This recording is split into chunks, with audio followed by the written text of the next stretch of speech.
Hello दोस्तों, स्वागत है आप लोगों का हमारे यूट्यूब चैनल महान सर में। दोस्तों, आज मैं आपको राष्ट्रीय आय के बारे में पढ़ाऊंगा। हम इकोनॉमी में पढ़ रहे हैं, तो ये जो राष्ट्रीय आय है ना, ये इकोनॉमी का एक बहुत बड़ा हिस्सा है और इसको पढ़ना बहुत ज़रूरी होता है क्योंकि यहाँ से क्वेश्चन बहुत बनते हैं।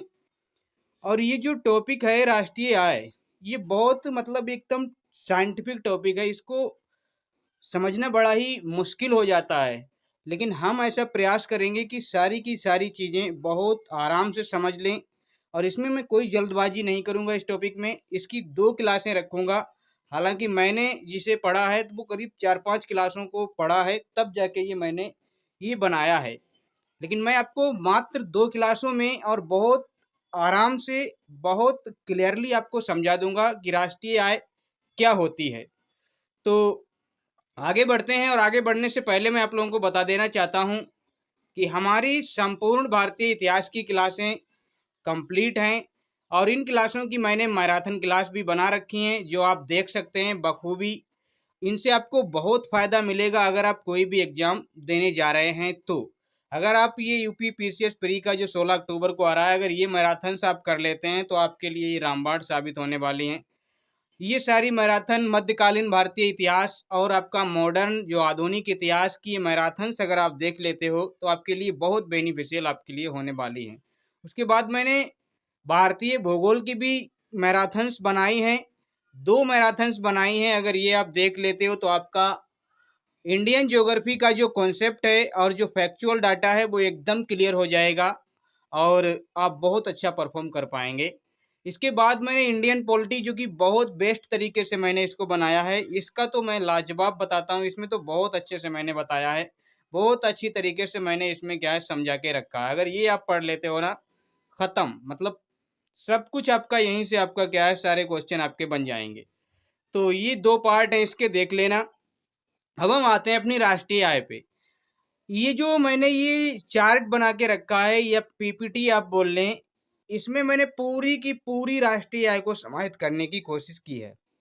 मतलब मतलब क्या है सर, ये जो आपका ये चार्ट है ना, ये पूरी जो भी हम आज पढ़ेंगे ना, जो भी पढ़ेंगे आज और अगली जो कल की क्लास होगी, उसका एकदम ये निचोड़ है। इसलिए मैंने इसको पहली स्लाइड में लगा रखा है कि हमको ये सारी चीज़ें पढ़नी है। क्या हमको जीडीपी के बारे में जानना है, एनडीपी क्या होती है, जीएनपी क्या होती है, जीएनपी कैसे निकालते हैं, एनएनपी क्या होती है, एनएनपी को ही राष्ट्रीय आय कहते हैं। ये सारा कुछ हमको पढ़ना है, एक ही क्लास में हमको पढ़ना है। एक क्लास का मतलब ये है, आज की क्लास पढ़नी है और एक हमको कल की क्लास पढ़नी है, और ये 2 क्लासें हमारी क्या होंगी, इसको कंप्लीट कर देंगी। अब हम इसको समझने की कोशिश करते हैं। ये तो हमने एक सार देख लिया इसका कि इसमें हमको क्या पढ़ना है। अब हम इसकी सारी बारीकियों पे जाएंगे। तो बढ़ते हैं आगे दोस्तों, अब स्टार्ट करते हैं राष्ट्रीय आय यानी कि नेशनल इनकम।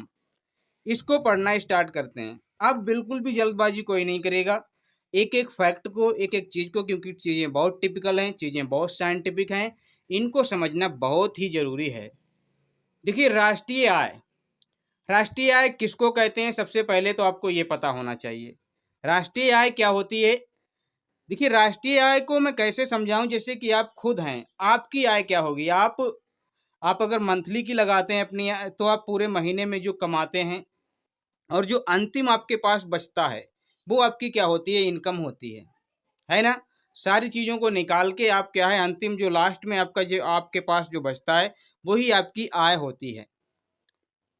और ऐसे ही हमारे जो राष्ट्र का इनकम है, बिल्कुल वैसे ही होता है जैसे कि इसमें क्या है, पूरे एक वित्तीय वर्ष में हम भी अपनी अगर सालाना कैलकुलेट करें तो हम करते हैं कि हमारा इस बार टर्नओवर कितना रहा है, तो ये किसी भी कंपनी का टर्नओवर कितना रहा, तो वो भी उसकी कंपनी की क्या होती है, राष्ट्रीय आय ही होती है। अब देखिए, हमें राष्ट्रीय आय पढ़नी है तो हम इसको समझते हैं। एक वित्तीय वर्ष जानते हैं आप, एक फाइनेंशियल ईयर आप जानते हैं। एक वित्तीय वर्ष में राष्ट्र में निर्मित सभी वस्तु एवं सेवाओं का अंतिम मौद्रिक मूल्य राष्ट्रीय आय कहलाता है। क्या लिखा है मैंने, एक वित्तीय वर्ष यानी कि फाइनेंशियल ईयर में राष्ट्र में निर्मित सभी वस्तुओं, सभी चाहे वस्तुएं हों चाहे आपकी सेवाएं हों, सभी वस्तुओं और सेवाओं का अंतिम मौद्रिक मूल्य, जो आपका फाइनल मॉनेटरी वैल्यू होती है ना, अंतिम मौद्रिक मूल्य जो होता है उसी को हम क्या बोलते हैं, राष्ट्रीय आय बोलते हैं। उसी को राष्ट्रीय आय बोलते हैं। इसमें आपको क्या है, इसकी परिभाषा में एक मतलब कैसे आप याद रखेंगे, एक वित्तीय वर्ष में एक राष्ट्र में जो भी वस्तुएं और सेवाएं निर्मित हो रही हैं उनका जो अंतिम मौद्रिक मूल्य, जो लास्ट मतलब फाइनल जो उनकी वैल्यू निकल के आती है, वही आपका क्या है, राष्ट्रीय आय कहलाता है। अब देखिए यहाँ पे वित्तीय वर्ष क्या होता है ये भी आपको पता होना चाहिए। वित्तीय वर्ष आप सभी लोग जानते होंगे, 1 अप्रैल से वित्तीय वर्ष आप लोग जानते होंगे 1 अप्रैल से 31 मार्च तक का जो टाइम होता है, जो ड्यूरेशन होता है, उसको हम एक वित्तीय वर्ष कहते हैं, जो कि 12 माह का होता है, या फिर आप 1 साल भी बोल सकते हैं। 1 साल का ऐसा टाइम पीरियड जो 1 अप्रैल से 31 मार्च तक के बीच का होता है, उसको हम क्या बोलते हैं, हमारा फाइनेंशियल ईयर बोलते हैं, वित्तीय वर्ष बोलते हैं। अब हमने यहाँ पे बात की थी अंतिम मौद्रिक मूल्य की। इसको समझने के लिए हमको थोड़ा सा प्रयास करना ही पड़ेगा कि अंतिम मौद्रिक मूल्य होता क्या है। ये तो हमने पढ़ लिया कि एक वित्तीय वर्ष में किसी भी देश में जो निर्मित वस्तुओं और सेवाओं का अंतिम मौद्रिक मूल्य होता है वो राष्ट्रीय आय कहलाता है। लेकिन हमको ये भी तो पता होना चाहिए अंतिम मौद्रिक मूल्य कैसे पता करेंगे। देखिए यहाँ पे आप देखिए, यहाँ से स्टार्ट करिए। ये आपकी क्या है, मध्यवर्ती वस्तुएं हैं, यानी कि इंटरमीडिएट गुड्स हैं। इंटरमीडिएट गुड्स माने अभी आपको समझ आएगा। और ये आपकी क्या है, अंतिम वस्तुएं हैं, और यहाँ पे उनका क्या है, अंतिम मूल्य है, यानी कि फाइनल प्राइस है। अब इसको समझने की कोशिश कीजिए।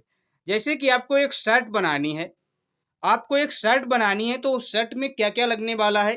शर्ट में सर लगने वाला है, कपड़ा लगेगा सर, बिल्कुल लगेगा, उसके साथ में धागा भी लगेगा, बटन्स भी लगेंगे, कारीगर अपना काम करेगा ना, वो भी लगेगा, और उसमें अगर कोई डिजाइन विजाइन सजावट वगैरह सारी चीजें उसमें, प्रेस रेस बहुत चीजें होती हैं, ये सारी चीजें उसमें लगने के बाद अब मान लिया हमने कपड़ा कितने का लगा, 100 रुपए का लगा, धागा 5 रुपए की रील लग गई, 10 रुपए के बटन लग गए, और कारीगरी मान लिया 35 रुपए, एक कारीगर जिसने बनाई वो शर्ट उसको दिया गया, और उसमें सजावट बाद में कराई तो मान लिया कि 50 रुपए सजावट में लग गए। अब ये हमने देखा तो ये सारा का सारा वैल्यू आपका लगभग कितना बैठ रहा है, 200 रुपये बैठ रहा है। तो 200 रुपये आपका क्या है, इसमें लग गया। कितना लग गया, 200 रुपये आपका क्या है, इसमें लग गया। किसमें, ये मीडिएटरी वैल्यू है, मतलब ये आपकी क्या है, मध्यवर्ती वस्तुएं हैं। मतलब ये कपड़ा उसमें लगा, बनाई तो हमने शर्ट, फाइनल प्रोडक्ट हमारा क्या है, शर्ट है। लेकिन उस शर्ट को बनाने में हमको और भी तो चीजें चाहिए होंगी, मध्यवर्ती चीजें भी तो चाहिए होंगी, जैसे कि धागा, बटन, कारीगर, सजावट, ये हमारी क्या हो गई, ये मीडिएटर जो वस्तुएं हो गई वो हो गई। और उनका वैल्यू आपका कितना है सर, 200 रुपये में आपकी शर्ट रेडी होके तैयार हो गई। अभी भी ये फाइनल नहीं है सर, क्यों, क्योंकि अब अंतिम फाइनल गुड्स ये तैयार होगा जब ये 200 रुपये में ये तैयार हो गया। 200 रुपये में ये क्या है, कारीगर ने अपना मतलब सब कुछ लगा के किसी ने 200 रुपये उसकी लागत आई, कारक लागत आई, और शर्ट क्या हो गई, बन गई। अब ये शर्ट बनी, अब जो व्यक्ति बेचेगा ना, जिसने बनवाई है, वो अपना मार्जिन भी तो जोड़ेगा ना, इसमें अपना मार्जिन जरूर जोड़ेगा। जब उसने इसमें अपना मार्जिन जोड़ दिया, अब उसने इसमें अपना मार्जिन जोड़ा, तब जाके ये शर्ट की कीमत लगभग 500 रुपये हो गई, या 400 भी मान लेते हैं, 300 भी मान लेते हैं, हमने 500 रख दिया क्योंकि 500 में शर्ट मिलती है लगभग लगभग, और उसमें इतनी अपनी खर्चा भी आता होगा, 200-300 का खर्चा आता ही होगा। अब 500 रुपये आपकी क्या है, 500 रुपये आपकी क्या है, ये जाके आपकी लास्ट वैल्यू हो गई। अब वो शर्ट बिकेगी कितने में, 500 में, जो भी खरीदेगा 500 में, जो भी खरीदेगा 500 में। तो वो 500 करके जो भी वो बेचेगा, और उसके पास जो भी वैल्यू आएगी वही उसका क्या होगा, अंतिम आपका मूल्य होगा ना, अंतिम मौद्रिक मूल्य। वो 500 से ज्यादा की तो नहीं बिकेगी ना, अब वो कम की तो बिक सकती है, लेकिन 500 से ज्यादा की तो नहीं बिकेगी ना। तो उसका 500 आपका क्या है, उसका अंतिम मौद्रिक मूल्य है। यही आपका क्या होता है, अंतिम मौद्रिक मूल्य होता है, अंतिम प्राइस होता है, फाइनल प्राइस होता है। तो ये मध्यवर्ती वस्तुएं हैं, और मध्यवर्ती का जो डाटा है, जो आपका क्या बोलता हूँ, जो राष्ट्रीय आय में ये सारी चीजें कैलकुलेट नहीं होती हैं। इनके आधार पे किसी भी प्रोडक्ट को बनाया जाता है। ये प्रोडक्ट की क्या है, मध्यवर्ती वस्तुएं हैं, और फिर जाके जब अंतिम मूल्य आपका रेडी होता है, यही आपका क्या है, यही अंतिम मूल्य आपका राष्ट्रीय आय में कैलकुलेट किया जाता है, यही राष्ट्रीय आय में इसको जोड़ा जाता है, इसी को राष्ट्रीय आय में ऐड किया जाता है। अब ऐसा नहीं है 500 की सर ये बिक गई, चलो ये तो 500 की बिक गई, इस 200 को भी इसमें जोड़ लेते हैं, तब तो फिर गड़बड़ हो जाएगा ना भाई। ये 200 भी तो इसमें कैलकुलेट हैं ना, इसीलिए इस वैल्यू को जोड़ा जाएगा ना कि आपका इस वैल्यू को जोड़ा जाएगा। यानी कि जो भी आपकी राष्ट्रीय आय होगी उसमें फाइनल वैल्यू को ऐड किया जाता है, फाइनल प्राइस को ऐड किया जाता है। तो राष्ट्रीय आय यहाँ पे मैंने लिख रखा है, वस्तुओं व सेवाओं का अंतिम मौद्रिक मूल्य आपका क्या कहलाता है, राष्ट्रीय आय कहलाता है। और ये तो आपको पता ही है, एक देश के अंदर जो निर्मित होती हैं वो उनकी राष्ट्रीय आय में कैलकुलेट होती हैं। अब आगे बढ़ते हैं, ये सारी चीज हमने समझ ली है। अगर यहाँ पे आपको कोई कंफ्यूजन हो तो मुझे अभी के अभी कमेंट करना और बताना कि सर यहाँ पे ये दिक्कत आपको समझ नहीं आ रही है। आगे बढ़ते हैं, अब देखते हैं। अभी हमने देखा एक शर्ट हमने बनाई, तो शर्ट बनाने के लिए मतलब हमने उत्पादन किया, प्रोडक्शन किया। अब उत्पादन के हमको कारक भी तो पता होने चाहिए कि उत्पादन होता कैसे, उत्पादन में कौन कौन से कारक लगते हैं, क्या 4 फैक्टर ऐसे होते हैं जो उत्पादन के लिए बहुत जरूरी हैं।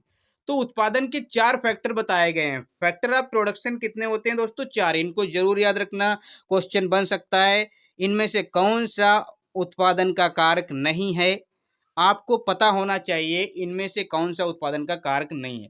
तो ये 4 आपके क्या है, फैक्टर हैं आपके उत्पादन के। जमीन, जिसको हम भूमि कहेंगे, लैंड कहेंगे, श्रम यानी कि हम लेबर कहेंगे, और पूंजी यानी कि कैपिटल। उद्यमी बोले तो एंटरप्रेन्योर, क्या बोलते हैं, एंटरप्रेन्योर इसको बोलते हैं। तो ये आपको कारक आपको पते होने चाहिए। 4 आपके कारक होते हैं, फैक्टर होते हैं आपके उत्पादन के। सर ये कारक समझ नहीं आ रहा, आप क्या कहना चाह रहे हैं। अरे किसी भी वस्तु को उत्पादन करने के लिए इन 4 ऐसी चीजों की जरूरत होती है। कोई भी आप उसी को, जिस चीज की जरूरत होती है वही कारक, जिस चीज की हमको, किसी मान लिया शर्ट हमको बनानी है, तो शर्ट बनाने के लिए हमको कौन कौन सी चीजों की आवश्यकता होगी। एक तो अभी हमने मध्यवर्ती वस्तुएं देखी, वो तो होंगी होंगी, वो तो लगेंगी ही लगेंगी, लेकिन उसके अलावा जो 4 मेन फैक्टर हैं वो कौन कौन से 4 कारक हैं, तो वो ये कारक हैं, जमीन है, श्रम है, पूंजी है और उद्यमी है। सर इसको समझाइए, अभी समझ नहीं आया। देखिए आप कैसे इसको समझेंगे। आपको कोई मान लिया कोई भी एक कुछ भी बनाना है, कुछ भी आपको क्या है बनाना है, कुछ भी कोई भी प्रोडक्ट आपको बनाना है, तो आप वो प्रोडक्ट कहाँ बनाएंगे, आपको क्या है कहीं ना कहीं किसी ना किसी जमीन पे ही बनाएंगे। तो आपको क्या है वो जमीन चाहिए होगी। जैसे कि आपको मान लिया कोई फैक्ट्री लगानी है कपड़े की, अब आपको कपड़े की फैक्ट्री लगानी है तो आपको फैक्ट्री के लिए जमीन चाहिए होगी। सर बिल्कुल चाहिए होगा, जमीन तो चाहिए ही होगी। और जमीन जब आपको चाहिए होगी, अब जमीन चाहिए होगी, अब जमीन तो हो गई, अब उसमें लेबर भी तो लगानी पड़ेगी, लेबर लगानी पड़ेगी ना पड़ेगी। तो लेबर आपको चाहिए होगी, कारीगर्स चाहिए होंगे, तो ये आपके क्या हो गए, श्रमिक हो गए, यानी श्रम हो गया। उसके बाद आपके पास पैसा भी तो होना चाहिए, आप कैपिटल भी, पूंजी भी तो लगाएंगे ना, पूंजी लगाएंगे ना, पूंजी लगाएंगे तभी तो आपका बनेगा। आपने जमीन भी है, आपके पास श्रम भी है, लेबर भी है, लेकिन उनको चुकाओगे कैसे, उनको पे कैसे करोगे। और एंटरप्रेन्योर भी होने चाहिए आपके पास, उद्यमिता होनी चाहिए। उद्यमिता उसको कहते हैं जिस जो जोखिम ले सके, जो मतलब क्या है किसी भी काम को करने का रिस्क ले सके, उसको क्या बोलते हैं, उद्यमिता बोलते हैं, यानी उद्यमी बोलते हैं। तो ये 4 फैक्टर आपके पास होने ही चाहिए। और जो जमीन है, जैसे कि मान लिया कोई फैक्ट्री लगाने वाला आया, तो आपने उसको क्या दे दी, अपनी जमीन दे दी कि यहाँ पे लगा लो। जैसे कोई कहता है हमें किराए पे दुकान दे दो, तो आपको क्या मिलता है, उसे किराया मिलता है, मिलता है कि नहीं मिलता है। ये आपका क्या हो गया, फैक्टर हो गया एक। आपने जैसे किसी के यहाँ कोई दुकान डालनी है, किराए पे दुकान लेनी है, तो आप उसको किराया देंगे कि नहीं। तो जमीन से आपको क्या मिलता है, किराया मिलता है। क्या मिलता है, जमीन से आपको किराया मिलता है। और श्रम, अब जैसे आप कहीं काम करने जा रहे हैं कि सर मैं आपकी ये शर्ट तैयार कर के दे सकता हूँ, मेरे पास क्या है, ये बनाने का मेरे पास हुनर है, मैं इसको बना सकता हूँ। तो आप क्या हो गए, इस समय लेबर हो गए। और आपने क्या किया, उस श्रम को करके आपको उस श्रम के बदले में क्या मिलेगा, आपको वेतन मिल जाएगा, आपको उसका पे मिल जाएगा, सैलरी मिल जाएगी। तो ये भी आपका क्या है, उत्पादन का एक कारक है। या फिर आपके पास कैपिटल है, तो आप क्या करेंगे इस कैपिटल का, मान लिया आपने देखा कैपिटल है, आपने अपनी कैपिटल लगा दी कहीं पे, मतलब आपने पैसा लगा दिया। जैसे लोग ट्रेड्स में लगाते हैं, जैसे लोग बैंक्स में जमा कर देते हैं, ऐसे आपके लगा सकते हैं अपने। मतलब ये 4 ऐसी चीजें हैं जिनसे किसी भी वस्तु का उत्पादन किया जा सकता है, किसी भी चीज का उत्पादन किया जा सकता है। तो आपने क्या है, पूंजी लगा दी, पैसे ब्याज पे उठा दिए, तो आपको क्या मिल जाएगा, ब्याज मिल जाएगा। आपने कहीं बैंक में जमा कर दिए, तब भी आपको इंटरेस्ट मिल जाएगा। मतलब आपके पास कैपिटल है ना, तो वो आपको क्या है, ब्याज देगी। और उद्यमी, उद्यमी अगर आप रिस्क लेने की क्षमता रखते हैं, किसी भी काम को करने में रिस्क लेने की क्षमता रखते हैं, तब जाके आपको क्या मिलेगा, उससे प्रॉफिट आपको मिलेगा। क्या मिलेगा? प्रॉफिट आपको उससे मिलेगा। उससे आपको क्या मिलेगा? लाभ मिलेगा। वैसे तो ये देखिए किराया मिल रहा है, ये भी क्या है, आपका लाभ ही है। वेतन भी आपका लाभ है, ब्याज भी आपका लाभ है। लेकिन ये प्रॉफिट जब आप किसी काम को करने का रिस्क लेते हैं, जैसे आप ट्रेड कर रहे हैं, तो ट्रेड में क्या होता है, रिस्क होता है। लेकिन उसमें क्या है, आपको लाभ भी तो मिलेगा, प्रॉफिट भी तो मिलेगा। आप अगर उद्यमी हैं, एंटरप्रेन्योर हैं, तो आपको क्या है, उससे लाभ भी मिलेगा। अब ये चार्ट आप देखिए, flow chart of income. Income का जो फ्लो चार्ट है, इसको समझिए कि इनकम कैसे सर्कुलेट चलती है, एक व्यक्ति से दूसरे व्यक्ति के पास, दूसरे से तीसरे, तीसरे से चौथे, चौथे से फिर पांचवें, फिर एक पे आ जाती है, फिर दूसरे पे, फिर तीसरे पे। कैसे इनकम का फ्लो होता है, उसको आप समझने की कोशिश कीजिए। देखिए, ये मैंने चार्ट बना रखा है इनकम का, जो फ्लो चार्ट है इसको समझिए। यहाँ पे इनकम का जो फ्लो चार्ट है, आय प्रवाह चार्ट है। देखिए, यहाँ पे कोई एक हाउस होल्ड है, कोई घर और परिवार है। यहाँ पे एक एक कंपनी है। क्या है? यहाँ पे एक कंपनी है। जहाँ जहाँ पे मैं बताता जाऊँ, बस उसी को ध्यान रखना। ये एक घर है, ये एक कंपनी है। अब एक बिजनेस, एक फर्म है, ये चाहता है कि मैं यहाँ पे कोई एक फैक्ट्री लगाऊं। तो इसको क्या चाहिए होगा, इसको ज़मीन चाहिए होगी। हाँ सर, बिल्कुल चाहिए होगी। ये व्यक्ति जो बिजनेस फर्म वाला है, ये जो व्यक्ति है जो बिजनेस फर्म वाला है, ये क्या करेगा, एक मिनट, ये जो है, ये आपका क्या करेगा, ये क्या करेगा, ये जो व्यक्ति है जो फर्म वाला है, जिसके पास कोई बिजनेस है, व्यवसाय, ये फैक्ट्री खोलना चाहता है, और ये एक घर परिवार है। तो ये घर परिवार क्या करेगा, ये मान लिया इसने क्या किया, ये व्यक्ति ने इससे क्या ली, जमीन ले ली। क्या ले ली? जमीन ली, और कहा कि मैं यहाँ पे एक फैक्ट्री खोलना चाहता हूँ। इसने क्या किया, इसने ये जमीन किसको दे दी, इसको दे दी। अब ये जब जमीन इसको दे दी, तब इस जमीन के बदले में इस व्यक्ति को क्या मिलेगा, इस परिवार को क्या मिलेगा, इस हाउस होल्ड को क्या मिलेगा, ये उस जमीन को क्या मिलेगा, इसका किराया मिल जाएगा। इसको क्या मिल जाएगा? किराया मिल जाएगा। अब इसने क्या कहा, इस बिजनेस फर्म वाले ने कहा कि चलो, हमको जमीन तो आपने दे दी, हमने आपको किराया देगा, अगर लेबर एबर कहीं पे आपको हो तो वो भी बताओ। तो ये कह रहा है कि हाँ, मेरे यहाँ बहुत सारे लोग हैं और वो बहुत अच्छे से काम भी कर लेते हैं, तो आपको लेबर भी मैं ही दे देता हूँ। तो ये इसने क्या किया, इसने लेबर भी क्या है, दे दी। अब लेबर भी इसने दे दी, तो इसको क्या है, लेबर के बदले में इसको क्या मिल रहा है, वेतन मिलने लगा है। क्या मिलने लगा है? वेतन, यानी कि पे उसको मिलने लगा है, सैलरी मिलने लगी है। अब ये व्यक्ति कह रहा है कि चलो, आपने ये तो हमारे लिए दो चीज़ों की व्यवस्था कर ही दी, अगर आप चाहें, आपके पास तो पैसा भी है, अगर आप चाहें तो इसमें आप मेरे इस फैक्ट्री में कुछ इन्वेस्ट भी कर सकते हैं, कुछ पैसा भी लगा सकते हैं। उससे आपको क्या है, उस पे आपको क्या है, इंटरेस्ट भी मिल जाएगा। आप अगर मेरे साथ पैसा लगाते हैं तो आपको उस पे क्या मिल जाएगा, इंटरेस्ट मिल जाएगा। क्या है, तो इसने क्या किया, चलो हम इसमें आपका पैसा लगवा देते हैं, हम भी इसमें पैसा लगा देते हैं। तो ये जो फर्म है, इसके साथ इसका जो पैसा लगाएगी इसमें, तो ये उसको क्या दे दी कि आप हमें इतना पैसा दे दीजिए, और हम आपको इसके बदले में अगले साल इतना रुपए दे देंगे, मतलब ब्याज जोड़ के। तो इसने कहा चलो, खाली पैसा रखा है, इसको लगा देते हैं, और इससे भी पैसा आएगा, ज़मीन का भी किराया मिल रहा है, और इसमें लोग हमारे ही काम कर रहे हैं, तो वो भी हमें ही मिल रहा है। तो ये क्या है, इस कैपिटल से इसको क्या मिल रहा है, इसको ब्याज मिल रहा है।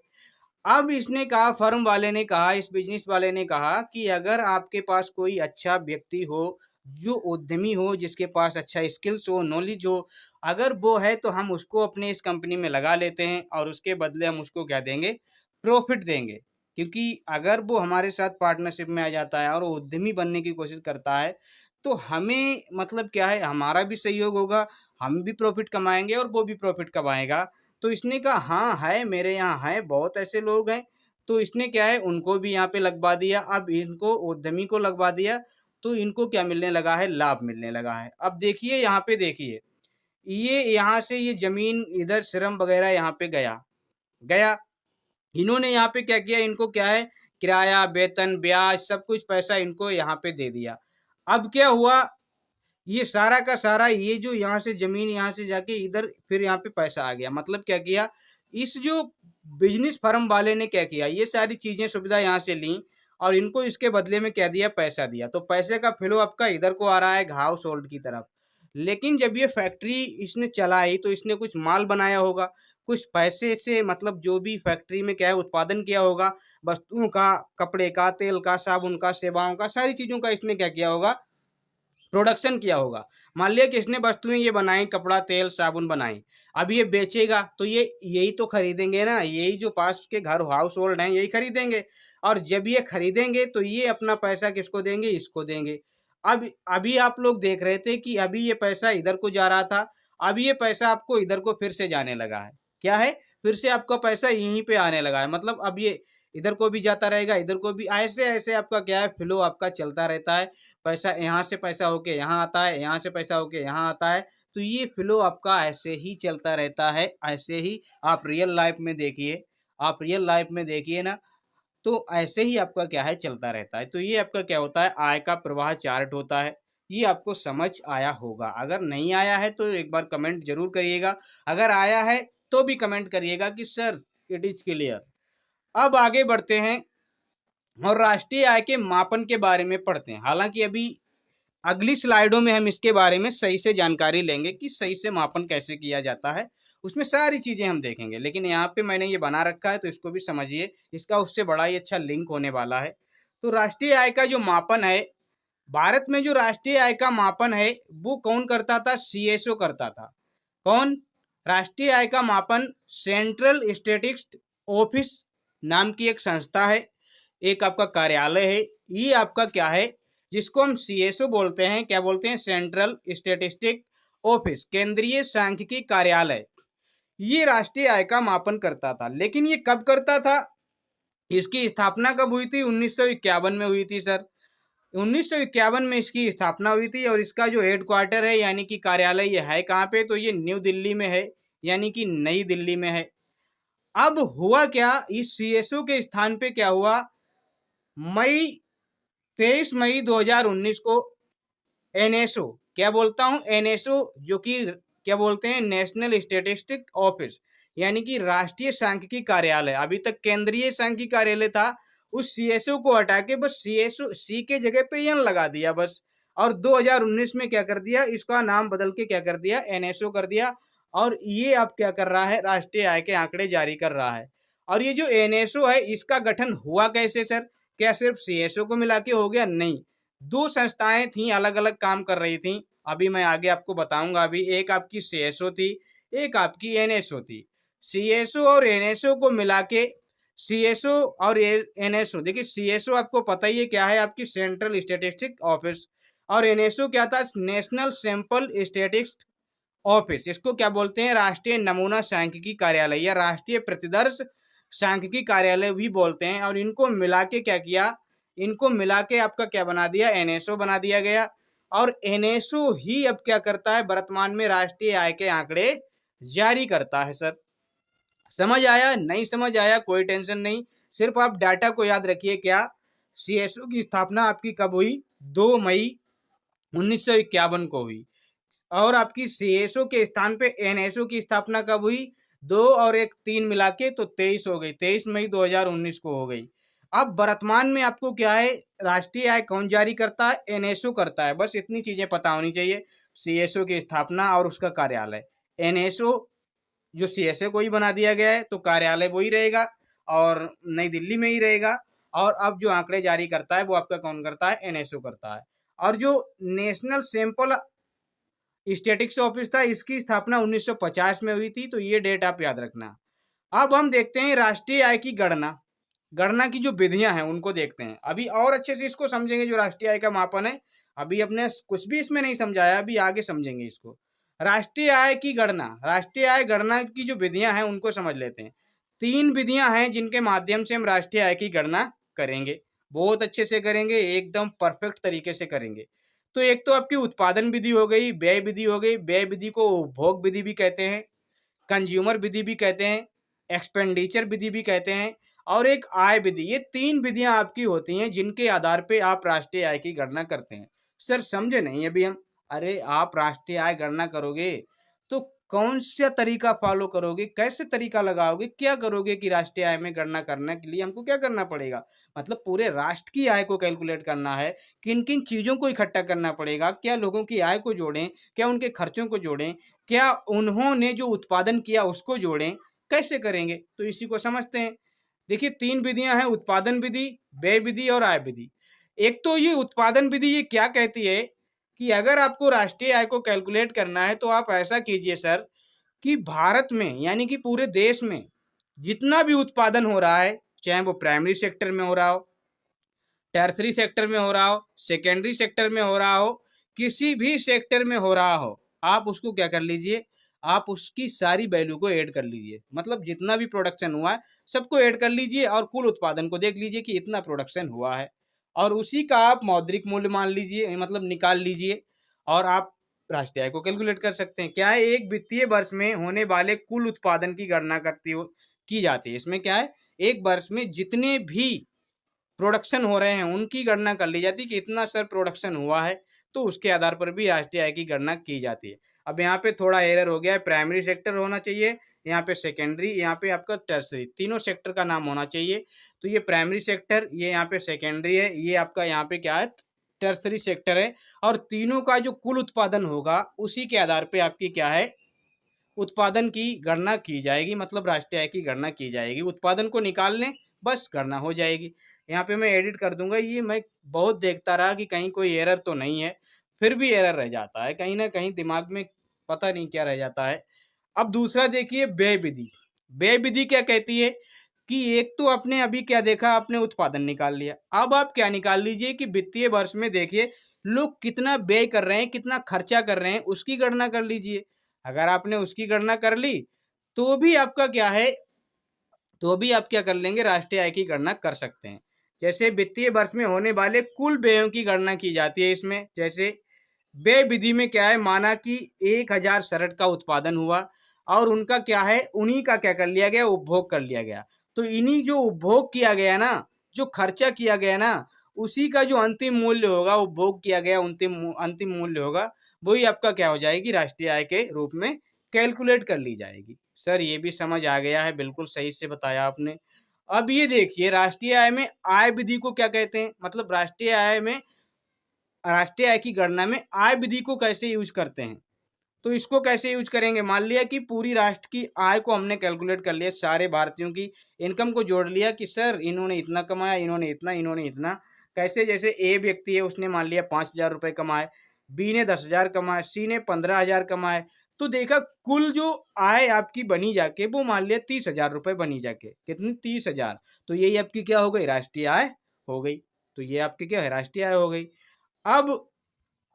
अब इसमें भी आपकी क्या होती है, एक तो आपकी होती है कुल आय, मतलब कि ग्रोस इनकम होती है। क्या होती है, ग्रोस इनकम। एक होती है आपकी निबल आय, नेट इनकम होती है, और एक होती है आपकी प्रयोज्य आय। तो ये तीनों फैक्टर आपको पता होने चाहिए, तीनों फैक्ट आपको पता होने चाहिए कि कुल आय किसको कहेंगे, निबल आय किसको कहेंगे, और आपका क्या बोलता हूँ, प्रयोज्य आय क्या कहेंगे, जिसको डिस्पोजेबल इनकम कहते हैं उसको क्या कहेंगे। देखिए कुल आय, जैसे कि ये आपकी इन लोगों ने जो इनकम की है, ये इनकी क्या है, कुल आय। मान लीजिए 30,000 रुपये इनकी क्या थी, कुल आय थी, यानी कि ग्रोस इनकम थी। अब इन पे मान लिया 10% टैक्स लग गया। क्या लग गया, इसी पे हमने क्या लगा दिया, 10% टैक्स लगा दिया, तब जाके ये कितनी रह गई, सर ये तो 2700 ही रहेगी, मतलब 27,000 ही रह गई। मतलब 10% सरकार ने ले लिया, तो टैक्स आपका क्या है, 10% टैक्स लग गया, तो आपकी क्या रह गई, ये आपकी क्या है, आपकी निबल आय रह गई। ये आपकी क्या है, नेट इनकम रह गई है। अब आपकी नेट इनकम रह गई है, तो ये आपकी नेट इनकम हो गई। अब ये प्रयोज्य है सर, क्या ये जो नेट इनकम थी, अब इस नेट इनकम में से हमने क्या किया, 15,000 रुपये हमारे ऐसे हैं जो हम खाना पे करेंगे खर्च, कपड़ों पे करेंगे, किराए पे करेंगे, दवा पे करेंगे, और बहुत सारी हेल्थ सुविधाएं हैं, बहुत सारी बीमारियां हैं, बहुत सारे खर्चे हैं, उन पे हम करेंगे। मतलब वो आय जो हम अपने खर्चों पे करते हैं, आय का वो हिस्सा जो हम अपने खर्चे, किराए, भाड़े, कपड़े पे करते हैं, उसको हम क्या बोलते हैं, प्रयोज्य आय। प्रयोज्य आय बोलते हैं, डिस्पोजेबल इनकम बोलते हैं। तो ये हमारी क्या हो जाती है, डिस्पोजेबल इनकम हो जाती है। तो आपको समझ आया होगा, कुल आय, कुल आय में अगर टैक्स लग गया, टैक्स लगने के बाद जो आय बचती है वो नेट बचती है। नेट सर कैसे बोलते हैं, जैसे कि मैं आपको समझाता हूँ। जैसे आप किसी फैक्ट्री में आप क्या कर रहे हैं, काम कर रहे हैं, आपकी सैलरी मान लिया 30,000 रुपये है। अब वहाँ पे क्या करता है, पीएफ का पैसा कटने लगता है। मान लिया 10% आपका क्या है, पीएफ कटता है, या वो भी जो भी करता है 30,000 में से मान लिया 2,000 रुपये पीएफ का कट जाता है। तो आपको नेट कितना मिल रहा है सर, नेट तो हमें 28,000 मिल रहा है सर। वही आपका क्या है, नेट इनकम है। 10% जो भी आपका वो 2,000 रुपये कटा, वो आपका पीएफ में चला गया, वो आपको अभी नहीं मिलेगा, वो आपको अभी नहीं मिलेगा। वो आपका नेट जो मिला वो आपको कितना मिला, 28 ही मिला। तो ये आपका क्या होता है, नेट इनकम होता है। अब आगे बढ़ते हैं।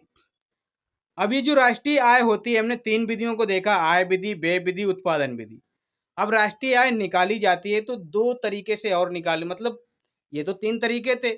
एक राष्ट्रीय आय निकाली जाती है स्थिर मूल्य पर, और एक निकाली जाती है वर्तमान यानी कि चालू मूल्य पर, करंट प्राइस पे निकाली जाती है। तो इनको समझते हैं। वर्तमान और जो स्थिर मूल्य होते हैं ये क्या होते हैं, इनको समझिए, इनसे बहुत क्वेश्चन बनते हैं। वर्तमान मूल्य और आधार वर्ष से बड़ा ही अच्छा आपका इनका कनेक्शन होने वाला है। देखिए, वर्तमान मूल्य और स्थिर मूल्य, तो सबसे पहले स्थिर मूल्य समझते हैं। देखिए, स्थिर मूल्य क्या होता है, बहुत अच्छे से समझना। वस्तु एवं सेवाओं की कीमत, वस्तु एवं सेवाओं की कीमत आधार वर्ष पे अगर कैलकुलेट करते हैं, आधार वर्ष पे अगर कैलकुलेट की जाती है तो आपकी क्या कहलाती है, वो स्थिर मूल्य आपकी कहलाती है। आधार वर्ष सर क्या होता है, ये आधार वर्ष आप समझाइए ना सर हमें। आधार वर्ष एक ऐसा वर्ष होता है, क्या ऐसा वर्ष जिसमें कोई आपदा, कोई बीमारी, कोई महामारी, कोई बहुत कोरोना जैसी महामारी ना रही हो, कोई बहुत बड़ी अव्यवस्था ना फैली हो, कोई बहुत बड़ी डिमांड और सप्लाई में बाध्यता ना आई हो, तो वो वर्ष आपका क्या कहलाएगा, स्थिर वर्ष कहलाएगा। अब इस समय जो करंट में जो हमारा स्थिर वर्ष है, वर्तमान में जो स्थिर वर्ष है, वो 2011 और 12 को हम स्थिर वर्ष मानते हैं। सर ये क्या है, अभी समझ में तो नहीं आ रहा है, कोई बात नहीं, अभी आ जाएगा समझ में। और 2015 में इसको हमने क्या किया था, निर्धारित किया था। इस स्थिर वर्ष को हमने 2015 में क्या किया था, निर्धारित किया था कि 2011 और जो 12 का जो वर्ष है, इसमें सारी चीजें सही रही थी। मतलब इसमें जो डिमांड और सप्लाई थी वो एकदम सही लेवल पे चल रही थी। वस्तुओं की कीमतें ना ज़्यादा बढ़ी थी ना ज़्यादा घटी थी, एकदम सही पे चल रही थी। ना इन्फ्लेशन था ना डिफ्लेशन था, ना महंगाई थी ना ही आपकी मुद्रास्फीति थी। तो ये सारी आपको पता होनी चाहिए। तो वस्तु और सेवाओं की आधार वर्ष पे अगर हम कोई कैलकुलेशन करते हैं, आधार वर्ष के आधार पे जो वस्तुओं और सेवाओं की कीमत को डिसाइड करते हैं उसको स्थिर मूल्य कहते हैं, कांस्टेंट प्राइस कहते हैं। अब ये जो स्थिर मूल्य आधार वर्ष पे कैलकुलेट किया जाता है, इसी को हम क्या कहते हैं, वास्तविक राष्ट्रीय आय कहते हैं। जो स्थिर मूल्य पे, स्थिर मूल्य जो हमने मान लिया, ये हमने क्या किया है, आधार वर्ष बनाया है। स्थिर मूल्य के लिए हमने आधार वर्ष 2011-12 बनाया।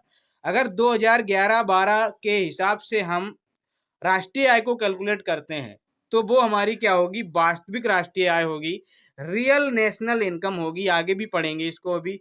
तो रियल नेशनल जो इनकम होती है वो किस पे कैलकुलेट की जाती है, एक तो स्थिर मूल्य पे। आपके सामने जो सवाल आएगा ना वो ये आएगा कि वास्तविक राष्ट्रीय आय को किस आधार पे निकाला जाता है, तो आधार वर्ष पे एक तो कैलकुलेट किया जाता है, एक आपका स्थिर मूल्य पे कैलकुलेट किया जाता है, उसी को बेस मान के किया जाता है। जैसे सर वास्तविक राष्ट्रीय आय आपको निकालनी है तो वस्तुओं और सेवाओं की कुल मात्रा, वस्तुओं और सेवाओं की कुल मात्रा आप निकाल लीजिए कि इतनी वस्तुएं हैं, 20,000 मान लिया कि वस्तुएं हैं, या 100 वस्तुएं, यहाँ पे हमने क्या मान लिया है कि 100 वस्तुएं। वस्तुओं और सेवाओं की कुल मात्रा यानी क्वांटिटी, और उनकी गुणा हमने कर दी, यहाँ पे जो एक्स लिखा हुआ है ये आपका क्या है, गुणा का निशान है। गुणा हमने किससे कर दी, आधार वर्ष से। जो आधार वर्ष पे जो कीमत थी उनकी, आधार वर्ष पे जो मूल्य था, जो भी स्थिर मूल्य था उनका आधार वर्ष के हिसाब से, उससे हमने क्या कर दी, गुणा कर दी। सर कैसे, मान लिया हमने वास्तविक राष्ट्रीय आय निकाल ली है, हमारे पास वस्तुएं और सेवाएं कितनी है, 100 वस्तुएं हमारे पास हैं, और उन वस्तुओं का जो मूल्य वो भी हमने क्या देख लिया, 100 ही है। तो हमारी जो राष्ट्रीय आय निकल के आई वो 10,000 निकल के आई, वास्तविक राष्ट्रीय आय। तो ये हमारी क्या हो गई, वास्तविक राष्ट्रीय आय। आपको इसमें क्या याद रखना है, जो स्थिर मूल्य है, स्थिर मूल्य आधार वर्ष के आधार पे इसका डिसाइडेशन होता है। और आधार वर्ष क्या होता है, एक ऐसा वर्ष जिसमें कोई महामारी, कोई बीमारी, कोई बहुत बड़े भयंकर आपदा ना रही हो, कोई भी भुखमरी या जैसी स्थिति ना रही हो, ये आपका क्या होता है, आधार वर्ष। और उस आधार वर्ष और स्थिर प्राइस के आधार पे हम क्या करते हैं, वास्तविक राष्ट्रीय आय को कैलकुलेट करते हैं। मान लिया कि कुल वस्तुएं 100 थी हमारी उस वर्ष में, और आधार वर्ष के हिसाब से जो प्राइस था वो भी 100 था, तो हमारी जो वास्तविक आय निकल के आई वो हमारी क्या निकली, वो हमारी 10,000 रुपये निकली, रियल जो नेशनल इनकम है। अब चालू वर्ष और इस पे देखिए, चालू यानी कि वर्तमान जो मूल्य होता है, वस्तु एवं सेवाओं की जो वर्तमान कीमत होती है, जो करंट प्राइस होती है, उसके आधार पे जो भी आपकी राष्ट्रीय आय निकलती है, जो भी जीडीपी निकलती है, वो आपकी क्या होती है, आपकी नाम मात्र की राष्ट्रीय आय होती है। क्या होती है, नाम मात्र की।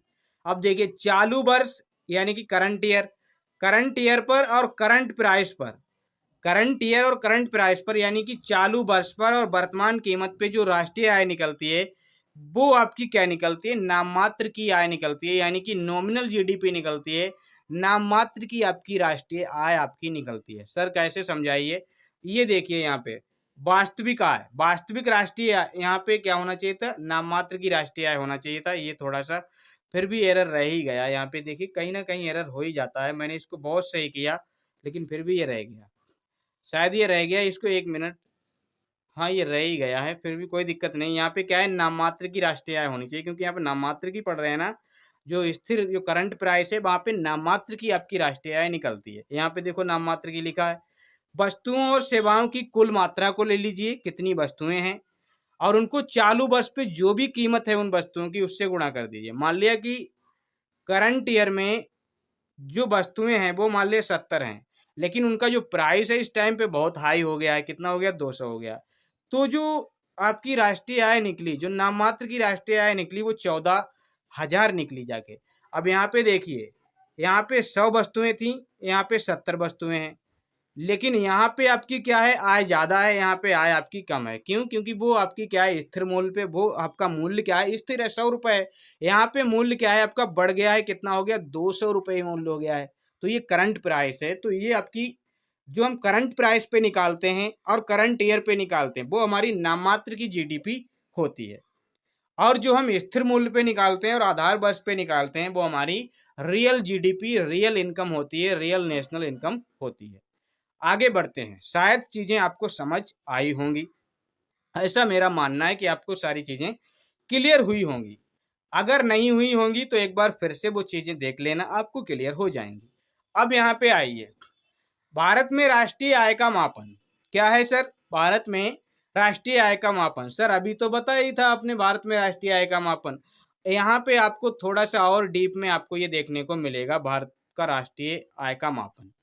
देखिए भारत में जो राष्ट्रीय आय का मापन हुआ है, measurement of national income in India, ये दो तरीके से, मतलब दो फेजेज में हुआ है। एक तो आपका क्या है, आज़ादी से पहले हुआ था, और एक आपका आज़ादी के बाद।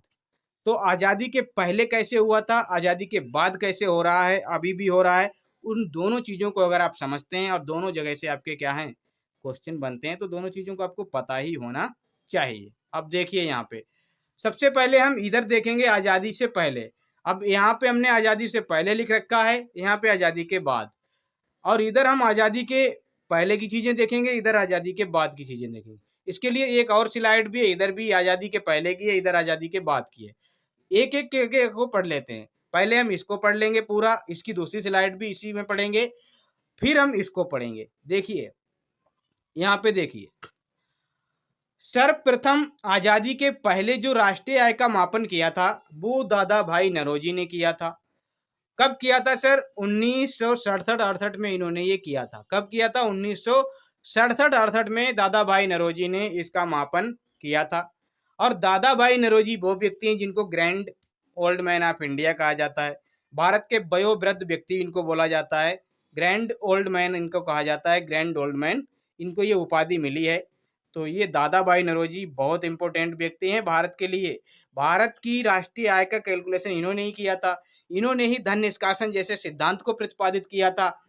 और ये वो व्यक्ति हैं जिनको राष्ट्रीय आय का पिता कहा जाता है, फादर ऑफ नेशनल इनकम बोला जाता है इनको। और इनकी एक बुक है दोस्तों, इनकी बुक का नाम है poverty and un British rule in India.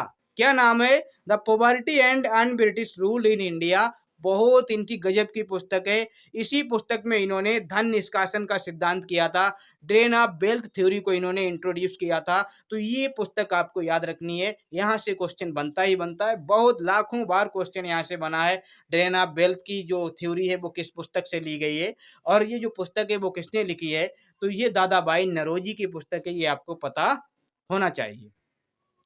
अब इन्होंने क्या किया था, इन्होंने जब राष्ट्रीय आय का कैलकुलेशन किया, इन्होंने अपनी इस पुस्तक में इसका जिक्र किया। इन्होंने भारत की जो राष्ट्रीय आय बताई थी, प्रति व्यक्ति आय बताई थी, इन्होंने पीसीआई को कैलकुलेट किया था, क्योंकि पीसीआई से ही हम राष्ट्रीय आय का मापन कर सकते थे। इन्होंने बताया था एक व्यक्ति की जो इनकम है वो तो 20 ही रुपए है, यानी कि एक व्यक्ति पर ईयर 20 रुपए कमा पा रहा है, मात्र 20 रुपए एक सालाना आपकी क्या है उसकी इनकम है। ये तो बहुत गजब की बात है सर। 20 रुपए एक व्यक्ति अगर कमा पा रहा है साल में, तो कितनी ही मतलब गिरी कंडीशन में होगा, कितनी बुरी कंडीशन में हमारा भारत होगा। तो इन्होंने ये बताई थी कितनी, 20 रुपए। तो ये याद रखना, दादाभाई नौरोजी ने कितनी बताई थी, 20 रुपए।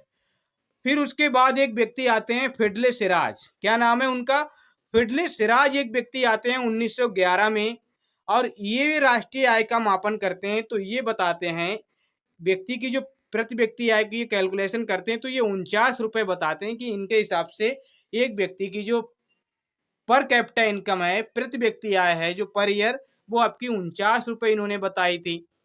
ठीक है सर, आगे बढ़ते हैं और भी देख लेते हैं, इससे पहले कि हम इस पे आए यही पहले देख लेते हैं।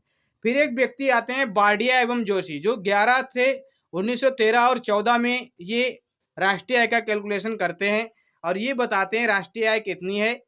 ये बताते हैं जो प्रति व्यक्ति आय है हमारी वो कितनी है, 44.30 रुपए है आपकी, कितनी है, 44.30 आपकी क्या है राष्ट्रीय, यानी कि प्रति व्यक्ति आय ये बताते हैं। फिर एक व्यक्ति आते हैं BKR राव, इनका नाम आप जरूर याद रखना। आप ये दो नाम जरूर याद रखना, एक तो आप दादाभाई नौरोजी ने कितनी बताई ये आप याद रखना, दूसरा आप इनका नाम जरूर याद रखना BKR राव, इनका नाम बहुत इंपॉर्टेंट है, याद रखना। विजेंद्र कस्तूरी रंगन बरदा राव इनका नाम है, क्या है, विजेंद्र कस्तूरी रंगन बरदा इनका नाम है। तो ये इनका फुल फॉर्म नाम है, फुल नेम है, और इन्होंने 1925 से 29 के बीच में अपना क्या है कैलकुलेशन वगैरह किया था, कैलकुलेशन वगैरह इन्होंने किया था। और इनकी एक बुक आई थी an essay on India's national income, इन्होंने एक भारत की जो राष्ट्रीय आय पे एक निबंध नामक एक पुस्तक भी लिखी थी, ये इनकी बुक है। और इन्होंने वैज्ञानिक विधि से इसकी गणना की थी, और इन्होंने जब ये गणना की तब इन्होंने इसको लॉन्च किया 1931-32 में, और बताया कि पीसीआई जो है वो 62 रुपए आपकी है। भारतीयों की जो इनकम को इन्होंने बताया था 62 रुपए इन्होंने बताया था। ये पहले व्यक्ति थे जिन्होंने वैज्ञानिक विधि से गणना की थी, वैज्ञानिक विधि के आधार पर इन्होंने गणना की थी। तो वैज्ञानिक विधि के आधार पर BKR राव ने गणना की थी, कब, 1925 से 29 तक इन्होंने आकलन किया, और 1931-32 में इनका क्या किया, इन्होंने प्रति व्यक्ति आय बताई थी कि 1931-32 में कितनी है, 62 रुपए आपकी क्या है ये आय है। तो ये आपको समझ आया होगा। ये हमने क्या पढ़ा, ये हमने आज़ादी से पहले की चीज़ों को हमने इसमें देखने की कोशिश की। अब हम देखेंगे आज़ादी के बाद। आज़ादी के बाद क्या होता है, 1949 में राष्ट्रीय आय समिति का गठन होता है, नेशनल इनकम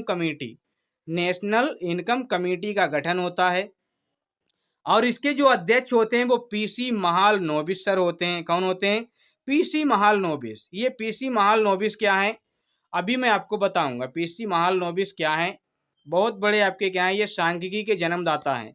ये जो स्टैटिस्टिक होती है ना उसके ये जन्मदाता हैं। और इसके दो अन्य सदस्य थे जिनका नाम था, एक तो DR गाडगिल था, और एक आपके यही BKBR जो राव थे, BKR राव थे, ये भी इसमें शामिल थे। ये आपके क्या थे, सदस्य थे, और ये आपके क्या थे, अध्यक्ष थे। तो नेशनल जो आय कमेटी बनी थी, राष्ट्रीय आय समिति बनी थी, उसके अध्यक्ष कौन थे, पीसी महालनोबिस थे, और उसके सदस्य कौन थे, डॉक्टर बता रहा हूँ मैं, क्या है, DR गाडगिल और BKR राव आपके थे। और इन्होंने जो रिपोर्ट दी थी, ये 1949 में तो इनकी समिति बनी थी, इन्होंने रिपोर्ट दी थी 1951 में, इन्होंने रिपोर्ट निकाली अपनी राष्ट्रीय आय समिति से, और फाइनल इन्होंने रिपोर्ट निकाली 1956 में।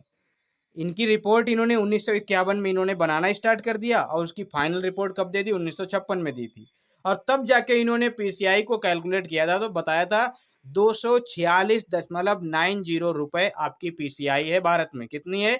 246.90 पीसीआई है। बाद में ये जो आपका ये जो रिपोर्ट है, बाद में ये जो कार्य है, जो नेशनल इनकम की जो नेशनल आपकी इनकम कमेटी है, बाद में ये काम किसने ले लिया था? सीएसओ ने ले लिया था। हालांकि सीएसओ भी 1949 में ही बना था और उसने इसका काम ले लिया था। पहले ये काम कर रहा था, ये नेशनल आय कमेटी कर रही थी, बाद में ये काम सीएसओ ने ले लिया और सीएसओ इसका कार्य करने लगा था। सीएसओ बोले तो केंद्रीय सांख्यिकी कार्यालय, यानी सेंट्रल स्टैटिस्टिक ऑफिस। आगे बढ़िए दोस्तों, उसके बाद में जो सीएसओ है, देखिए सीएसओ की जो स्थापना हुई है वो आपकी 1951 में हो जाती है। कब होती है? 1951 में आपकी क्या है, सीएसओ की स्थापना यहाँ पे हो जाती है। अब सीएसओ, वैसे देखिए यहाँ पे मैं आपको बताता हूँ सीएसओ की, मैंने अभी आपको क्या बताया था, यहाँ पे 2 मई 1951 को इसकी क्या होती है, स्थापना होती है। अब यहाँ पे आप लोग देखिए, एनएसओ जो कि 1950 में बना था, सीएसओ जो कि 1951 में बना था।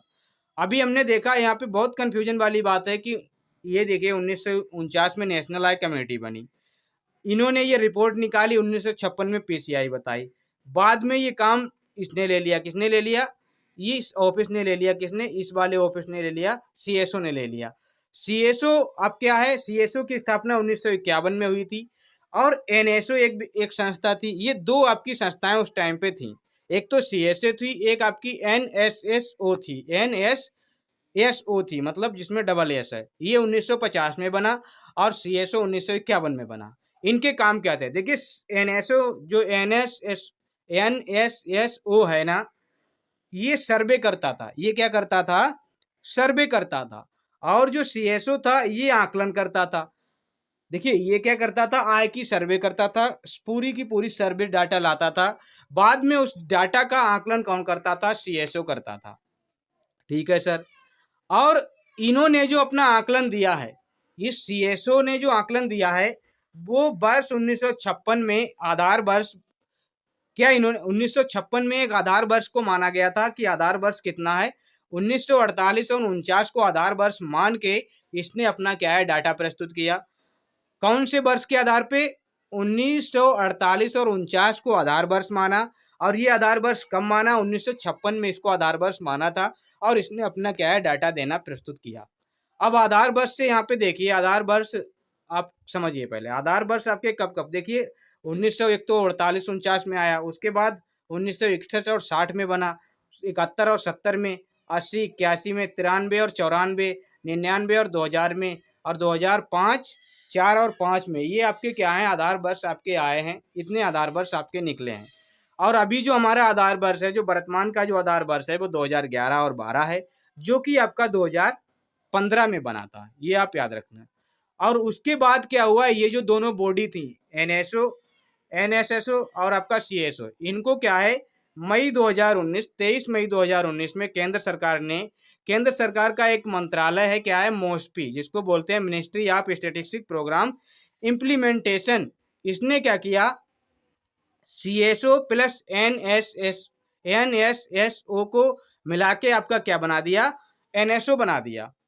अभी ये क्या था, जैसे कि ये वाला जो विभाग था ये सैंपल को इकट्ठा करता था और ये उसका आय का आकलन करता था। तो इनको दोनों को मिला दिया गया, कहा दोनों ही आप एक ही जगह पे हो, आपका एक ही ऑफिस है, आप एक ही जगह पे बैठ के काम कर रहे हो। फिर अलग अलग क्या है, मतलब अलग अलग जगह, मतलब ये ऑफिस आपके दो थे, दो संस्थाएं थी, तो इनको एक ही बना दिया गया। क्या, जब एक ही जगह पे बैठे हो तो अलग अलग क्या नाम इनका रखना, उनका नाम कर दिया गया एनएसओ। इसीलिए इसको क्या बोलते हैं, नेशनल स्टैटिस्टिक्स ऑफिस बोलते हैं, यानी सांख्यिकी, राष्ट्रीय सांख्यिकी कार्यालय। अब यही हमारी राष्ट्रीय आय के आकलन को जारी करता है। तो हमने क्या देखा, हमने आज़ादी से पहले जो भी आय, जो राष्ट्रीय आय का मापन था, सबसे पहले दादा भाई नौरोजी 20 रुपये प्रति व्यक्ति आय बताई, शेडले फिराज, आपके फिडले सिराज 49 रुपये बताई। उसके बाद आपके कौन आए थे, उसके बाद आपके बारडिया एवं जोशी 44.30 बताए। BKRB राव 62 रुपये बता के गए, पहली बार वैज्ञानिक विधि से गणना की। उसके बाद हमने क्या देखा, हमने देखा आज़ादी के बाद पीसी महालनोबिस राष्ट्रीय आय समिति के द्वारा ये करते हैं और अपनी रिपोर्ट देते हैं, 246.90 रुपये आपकी बताते हैं। बाद में ये काम आपका किसने ले लिया, सीएसओ ने ले लिया। सीएसओ और एनएसओ ये दो संस्थाएं थी जो एक सर्वे का काम कर रही थी, एक आकलन का काम कर रही थी। इन्होंने आधार वर्ष आपका 1956 में 1948 और 49 को बनाया। वर्तमान में आधार वर्ष आपका ये है। और मई 2009 में केंद्र सरकार का एक मंत्रालय है मॉस्पी, जिसने आपका क्या किया है, सीएसओ और एनएसओ को मिला के एनएसओ बना दिया है। तो ये अब आपका क्या करता है, राष्ट्रीय आय के आंकड़े जारी करता है। अब यहाँ पे आइए, अभी और भी है, बस ये 2 स्लाइडें आपकी बची हुई हैं, इनको अगर आप पढ़ लेते हैं तो आपका काम हो जाएगा। देखिए अब हमने क्या है, कारक लागत क्या है, यहाँ पे कारक लागत एक होती है, एक होती है आपकी बाजार लागत होती है। तो कारक लागत और बाजार लागत, एक तो आपकी राष्ट्रीय आय का कैलकुलेशन किया जाता है कारक लागत पे, एक आपका किया जाता है बाजार लागत पे, बाजार मूल्य पे। तो ये दोनों आपको पता होनी चाहिए, कारक लागत क्या होती है और बाजार लागत क्या होती है। देखिए सिंपल वे में आपको बताऊं, किसी भी वस्तु का जब निर्माण होता है तो उस निर्माण करने में जो भी कीमत लगती है, जो भी लागत लगती है, उसको उसकी कारक लागत कहते हैं। और वही वस्तु जिस भी प्राइस पे बिकती है, जिस भी प्राइस में मार्केट में जाती है, वो उसकी मार्केट प्राइस कहलाती है, यानी एमआरपी कहलाती है, बाजार कीमत कहलाती है। आपको सीधे से आपको समझ आ गया होगा, लेकिन ये तो इकोनॉमी है, इसको तो टिपिकल समझना ही पड़ता है। देखिए फैक्ट्री कॉस्ट भी इसको कहते हैं, जो कारक लागत होती है, फैक्टर कॉस्ट होती है, उसको फैक्ट्री लागत भी कहते हैं। फैक्ट्री कॉस्ट बोले तो फैक्ट्री में कोई माल बनता है तो उसमें जितना माल बनने में जितनी लागत लगती है वो उसकी फैक्ट्री लागत कहलाती है, फैक्ट्री कॉस्ट कहलाती है। वस्तु और सेवा की जो उत्पादन लागत होती है वही आपकी क्या कहलाती है, फैक्ट्री कॉस्ट कहलाती है। इसको एफसी बोलते हैं, यानी कि निर्माण खर्च, मैन्युफैक्चर कॉस्ट भी इसको बोल सकते हैं, फैक्ट्री कॉस्ट भी बोल सकते हैं। अब ये कैसे निकलती है, ये निकलती कैसे है, उसको निकालने के लिए पहले आप यहाँ पे देखिए बाजार कीमत को देखिए, जिस पर उपभोक्ता विक्रेता से सामान खरीदता है। कोई उपभोक्ता, जैसे हम जाते हैं, मान लिया कि हम मेडिकल पे गए, तो मेडिकल पे हमने कोई दवाई निकलवाई, तो उसमें जो भी प्राइस पड़ा होता है ना, हम उसी पे ले लेते हैं। लेकिन क्या वो उसी प्राइस पे बना होता है, नहीं बना होता है ना। तो जो भी मैं उपभोक्ता हूँ, मैं किसी आपके क्या है उस पे जाता हूँ मेडिकल पे, मैंने कोई दवाई निकलवाई और उसी रेट पे लेके आ गया, जिस जो उसमें पड़े थे, जो उसमें एमआरपी पड़ी थी, तो वो क्या हो गई, आपकी बाजार कीमत हो गई। लेकिन वो जो दवाई बनी थी, क्या उसमें वही रेट लगे थे, क्या उसमें वही लागत लगी थी? नहीं सर, वो नहीं लगी थी। तो ये जो बाजार कीमत है, इसमें आपकी कारक लागत भी शामिल होती है, लेबर चार्ज भी इसमें लगता है, इसमें किराया भी होता है, इनकम टैक्स जो अप्रत्यक्ष आपका कर होता है, इनडायरेक्ट आपका टैक्स होता है, वो सारी चीज़ें जुड़ के आपकी बाजार कीमत बनती है। उसमें बहुत सारी चीज़ें होती हैं, जैसे कि शर्ट बनाने में अगर 100 रुपये लगे हैं, 100 रुपये का कपड़ा है, 20 रुपये आपके क्या हैं और भी खर्चे हो गए, 50 रुपये कारीगर को दिए, तो ऐसे ऐसे लगभग लगभग 200 रुपये आपकी क्या है उसमें खर्चा आ गया। और इन सब चीज़ों को मिला के उसके बाद में उसमें टैक्स को भी ऐड कर दिया।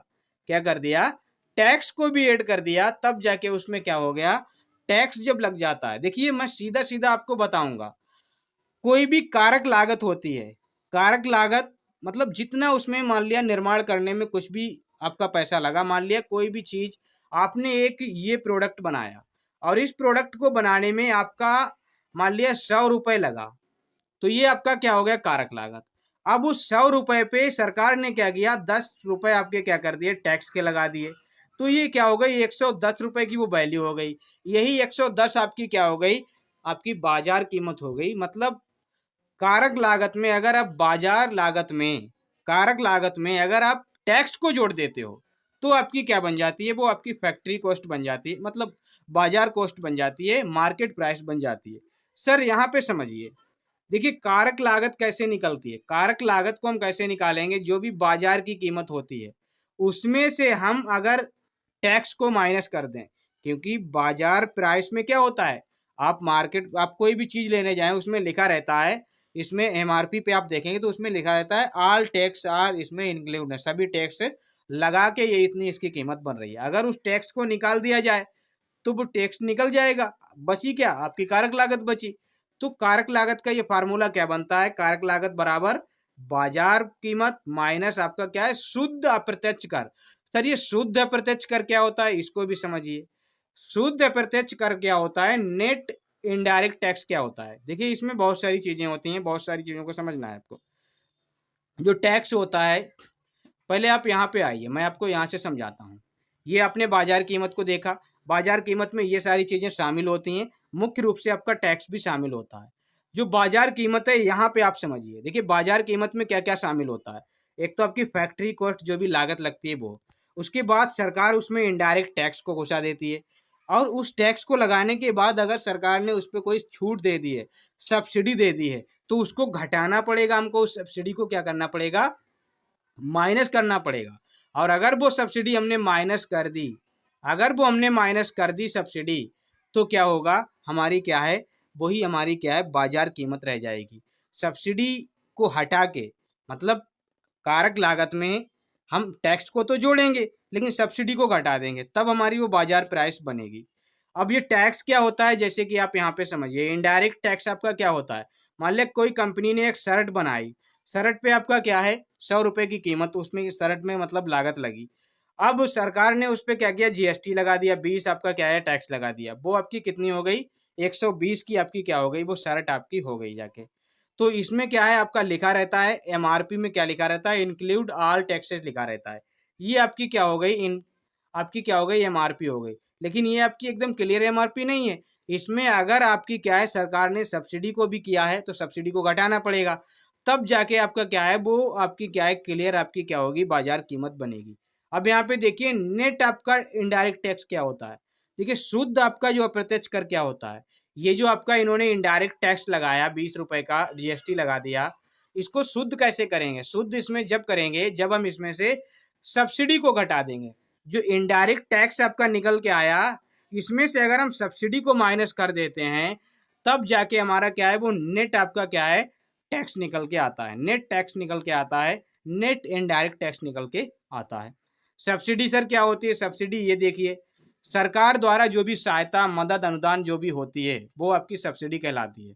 सब्सिडी को समझने के लिए सबसे बेहतरीन तरीका ये है कि आपके पास गैस सिलेंडर होगा, गैस सिलेंडर आपको गैस भरानी पड़ती होगी, करीब 900 से 1000 रुपये की गैस बढ़ती है, और उसमें से 300 रुपये की आपकी क्या आ जाती है, सब्सिडी आ जाती है। तो 300 रुपये की आपकी सब्सिडी आ जाती है, तो आपको वो कितने में, अगर 1000 रुपये का आपको 700 का ही पड़ रहा है, 900 रुपये का तो आपका कितने का पड़ रहा है, आपका 600 का ही पड़ रहा है। तो सब्सिडी आपकी ये होती है, जो सरकार आपको वापसी में देती है, वो आपकी सब्सिडी होती है। तो ये आपको समझ में आया होगा। तो अब यहाँ पे समझते हैं, देखिए जो कारक लागत होती है, उसमें क्या है, कारक लागत कैसे निकालते हैं, बाजार कीमत में से अगर आप शुद्ध टैक्स को घटा देते हैं, इनडायरेक्ट टैक्स को घटा देते हैं, तो आपका क्या है, ये आपका क्या है, निकल आता है। अब ये जो इनडायरेक्ट टैक्स है ना सर, ये जो इनडायरेक्ट टैक्स है, जैसे यहाँ पे कोई कंपनी है, कंपनी ने क्या किया, शर्ट बनाई थी सर। अब शर्ट बनाई थी, शर्ट पे क्या है, वो आपका क्या है, टैक्स डायरेक्ट जुड़ गया। शर्ट पे क्या है, वो डायरेक्ट जुड़ गया, डायरेक्ट टैक्स जुड़ गया। कैसे डायरेक्ट जुड़ गया, शर्ट पे मान लो 100 रुपये की बनाई, सरकार ने उस पर 10 रुपये टैक्स लगा दिया, तो वो टैक्स कौन भरेगा, कंपनी भरेगी। कंपनी ने वो ऑलरेडी टैक्स को क्या है, भर दिया। अब वो कंपनी ने जो शर्ट बनाई थी, वो शर्ट कौन खरीदेगा, कोई भी कंज्यूमर खरीदेगा, और कंज्यूमर उसको क्या है, वो इनडायरेक्टली उसको पे कर देगा। उसमें क्या है, उसको बताना नहीं पड़ेगा, कोई भी दुकानदार उसमें ये थोड़ा ना बताएगा, इसमें ये टैक्स इतना आपको देना पड़ेगा, इतने की शर्ट है, इतना आपको टैक्स देना पड़ेगा, तो इतना आपको पड़ेगा। वो सीधे आपको प्राइस बोलेगा, आपको इतने देने हैं। उसमें टैक्स ऑलरेडी इंक्लूड होता है, इसीलिए उसको एमआरपी बोलते हैं। तो ये आपका क्या है, उसमें इंक्लूड रहता है। ये शायद चीज़ें आपको थोड़ा सा जटिल लग रही होंगी, लेकिन आप इसको अपने लेवल पे समझने की कोशिश करना, अपना माइंड चलाना कि सर हाँ ये ऐसे कारक लागत तो वही होगी जो किसी की वस्तु में निर्माण लागत लगेगी, और बाजार कीमत क्या होगी, उसमें टैक्स जोड़ा जाएगा। और क्या हमें कोई दुकानदार बताता है कि इसमें टैक्स है, नहीं बताता है, तो डायरेक्ट हमसे इनडायरेक्टली वसूल किया जाता है, इसीलिए उसमें इनडायरेक्ट टैक्स आप बोलते हैं। अब यहाँ पे आइए, जो आपकी राष्ट्रीय आय होती है, जो आपकी राष्ट्रीय आय होती है, ये भी पूछा जाता है क्वेश्चन में कि कौन कौन सी वस्तुएं हैं, कौन कौन सी कीमत है जो राष्ट्रीय आय में कैलकुलेट नहीं की जाती है।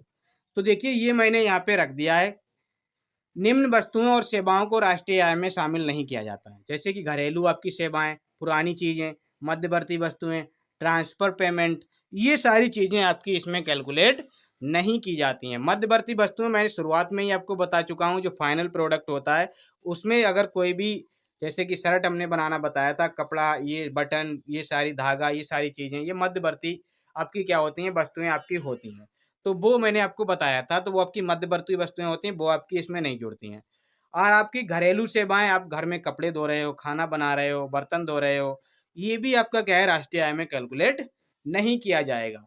सेकंड चीज़ें, सेकंड बाइक हो ली, सेकंड हैंड आपने बाइक ले ली, क्योंकि एक बार उस बाइक का कीमत लग चुका है, वो आप ले चुके हैं। अगर आपने दूसरे को बेच दी है या आपने दूसरे से खरीद ली है, तो वो आपकी राष्ट्रीय आय में कैलकुलेट नहीं होगी।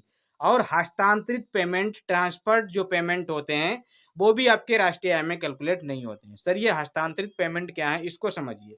यहाँ से समझते हैं। हस्तांतरित पेमेंट, कोई भी राज्य सरकार या केंद्र सरकार जो भी योजनाएं बनाती है, कोई भी स्कीम निकालती है, तो उस स्कीम के जरिए क्या करती है, वो लोगों को क्या करती है, सहायता देती है। जैसे कि जननी सुरक्षा आपकी योजना है, जैसे कि पीएम किसान सम्मान निधि है, जैसे कि डीबीटी एक योजना है, मतलब डायरेक्ट बेनिफिट आपको देती है सरकार, खाते में आपके पैसे डाल देती है। जैसे कि डीबीटी आपकी क्या बोलता हूँ, सब्सिडी का पैसा आ जाता है आपके खाते में, आपके पीएम किसान सम्मान निधि का पैसा आ जाता है, जननी सुरक्षा योजना का पैसा आ जाता है, विधवा है, वृद्धावस्था है, विकलांग पेंशन का आपका पैसा आता है, छात्रवृत्ति योजनाएं हैं, ये सारी की सारी आपकी क्या है, ये सब ट्रांसफर पेमेंट है जो सरकार आपको हस्तांतरित करती है। ये आपके क्या है, ट्रांसफर पेमेंट हैं, और ये भी आपके राष्ट्रीय आय में शामिल नहीं किए जाते हैं। ये सरकार आपको लौटा देती है ना, तो ये कैसे राष्ट्रीय आय में कैलकुलेट कर सकती है। और आपको बताया मैंने, सब्सिडी आपकी क्या होती है, गवर्नमेंट सहायता होती है। गैस सिलेंडर जैसे कि 1000 रुपये का है, 300 रुपये की सब्सिडी मिल गई। और भी आपकी चीज़ें हैं जो आपकी इसमें जोड़ी नहीं जाती हैं, जैसे कि ये वाली काला धन हो गया, ब्लैक मनी, पता ही नहीं है, जुआ में जो इनकम कमाई जाती है, क्योंकि इससे कोई भी चीज़, इससे इन चीज़ों से क्या है, कोई भी प्रोडक्टिविटी नहीं होती है। चोरी की चीज़ें, ये राष्ट्रीय आय में कैलकुलेट नहीं की जाती हैं।